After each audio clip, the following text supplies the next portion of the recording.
Fast Ethernet के implementations जो हैं अलग अलग हैं. We can have 3 types of implementation of fast ethernet. पहला है 100 बेस TX, जो कि हम यूज करते हैं केबल्स. जब हम दूसरे, जिसके बारे में भी हम बात करने वाले हैं, वो फास्ट इथरनेट इम्प्लीमेंटेशन है 100 बेस FX. जहां पर ये FX जो है it stands for optical fibre या fibre cable. As we already know कि अगर हम ऑप्टिकल फाइबर यूज करते हैं तो उसकी कैपेसिटी जो है, उसकी बैंडविड्थ जो है बहुत ज़्यादा होती है. It can handle higher bandwidth. और साथ ही साथ यहाँ पर जो हमारी रिक्वायरमेंट है वो है 100 Mbps का एक लेंस सेटअप करना चाहते हैं फास्ट इथरनेट, तो वो हम इससे इजीली कर सकते हैं अगर हम एक ऑप्टिकल फाइबर यूज करते हैं. अगर हम ऑप्टिकल फाइबर अगर यूज करना चाहते हैं तो हमारे पास जो एक बेसिक रिक्वायरमेंट है, वो रिक्वायरमेंट ये कह सकते हैं कि we require an encoding system.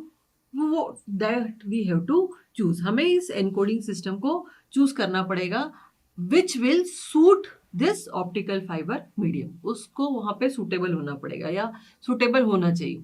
जब हम एनकोडिंग स्कीम की बात करते हैं और यहाँ पर ऑप्टिकल फाइबर के केस में we are going to use NRZ-I. As we already know different types of encoding schemes, why we do the encoding?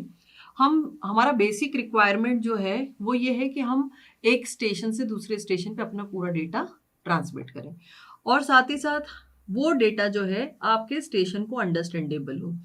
But requirement अलग रहती है फिजिकल लेयर की, और जो कंप्यूटर जो अंडरस्टैंड करता है उन दोनों की एनकोडिंग या कोडिंग सिस्टम डिफरेंट होते हैं. So whenever a physical layer needs to transmit the data, so it will surely convert that into that particular format which is suitable for that particular cable or fiber. जो भी आपका transmission medium है उसके according वो particular encoding scheme हमें select करनी पड़ती है. यहाँ पे हम एक नॉन रिटर्न टू जीरो आई जो है वो एनकोडिंग स्कीम यूज करेंगे. और जैसे कि हम पहले देख चुके हैं कि कहीं पर मैनचेस्टर एनकोडिंग यूज की गई है. अगर हम 100 बेस TX की बात करें तो वहाँ मल्टी ट्रांजिशन एनकोडिंग स्कीम की यूज की गई है. डिपेंड्स ऑन बेस्ट यूटिलाइजेशन जो बैंडविड्थ का होगा वो डिपेंड करेगा कि हम कैसी एनकोडिंग स्कीम यूज करते हैं. Optical fibre because it can handle a larger amount of data, वो लार्जर अमाउंट ऑफ बिट्स को एक साथ हैंडल कर सकता है, इसलिए हमें एक फास्टर एनकोडिंग सिस्टम की जरूरत है.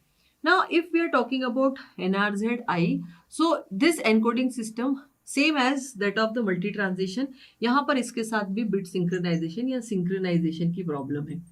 अब अगर सिंक्रोनाइजेशन यहाँ पर नहीं है, सो ये 101010 के अगर एक लॉन्ग सीक्वेंस आती है तो वहाँ सिंक्रोनाइजेशन मिस हो सकता है, मैच नहीं हो पाता है. And just to overcome this problem of synchronisation of NRZ-I encoding, we can use another type of block coding.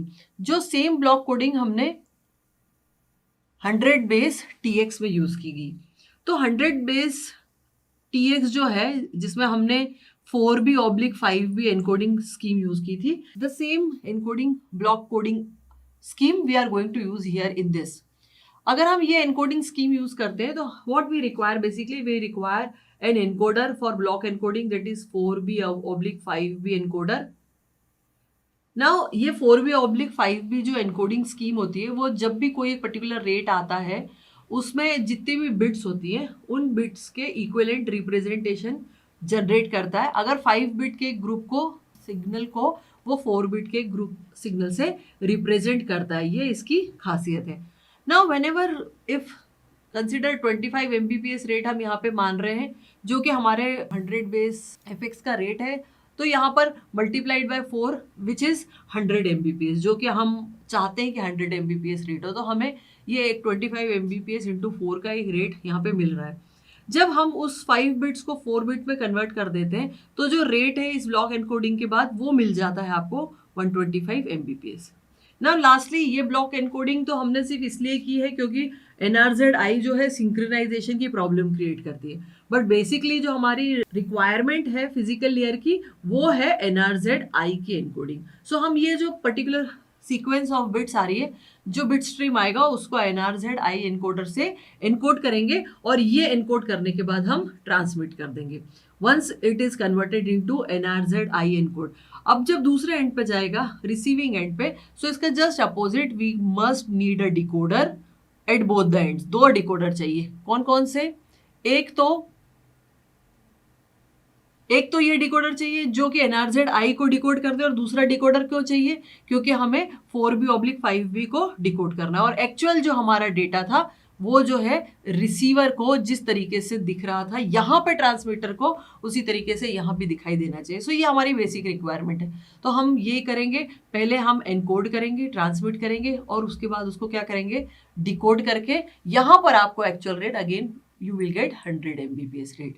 तो स्टेशन से स्टेशन तक के बीच में आप रेट चेंज कर सकते हैं। और क्योंकि मीडियम जो हमने चूज किया है वो है ऑप्टिकल फाइबर, इसीलिए दिस इज पॉसिबल कि वो एक हायर रेट क्या करे, हैंडल कर सकता है, क्योंकि ऑप्टिकल फाइबर है। ना यहाँ पर जो एक और चीज जो नहीं बताई गई है वो मैं आपको बता रही हूँ। सिर्फ ये समझने की जरूरत है कि ऑप्टिकल फाइबर में हम सिग्नल्स जो भेजते हैं वो किस फॉर्म में भेजते हैं। हम भेजते हैं, क्योंकि फिजिकल लेयर से रिलेटेड है, तो हम ये देख ले इम्प्लीमेंटेशन जो है हमेशा इस पे बेस्ड होता है कि हम कौन सा केबल यूज कर रहे हैं। तो यहाँ पर अगर हम ऑप्टिकल फाइबर यूज कर रहे हैं तो हमें कुछ और डिवाइसेस की भी जरूरत पड़ेगी, क्योंकि यहाँ पर inside the optical fibre only light signal travels. तो हमें जो NRZ एनकोडर से बिट्स है, इन बिट्स को लाइट फॉर्म में कन्वर्ट करने के लिए वी रिक्वायर सम डायोड जो कि इनको कन्वर्ट कर देंगे, या lasers. And at the other end we require again फिर से उसका conversion back into the electrical signal, क्योंकि ये सिग्नल जो है ये आपका इलेक्ट्रिकल सिग्नल है। जो सिग्नल ट्रेवल करेगा वो लाइट सिग्नल होगा, और जो सिग्नल फिर से मिलेगा रिसीवर को वो कैसा होना चाहिए, electrical signal. So we require यहाँ पे आपको कन्वर्टर्स लगाने पड़ेंगे, इलेक्ट्रिकल टू ये ऑप्टिकल फाइबर में लाइट के लिए, और यहाँ पर भी लगाना पड़ेगा। क्यों? क्योंकि हम चाहते हैं कि light signal return back to electrical signal. So this is how 100 ways FX implementation can be done completely, and we can increase the rate, but as we have chosen in 100, so हमने 100 Mbps के rate के लिए इसको setup कर सकते हैं।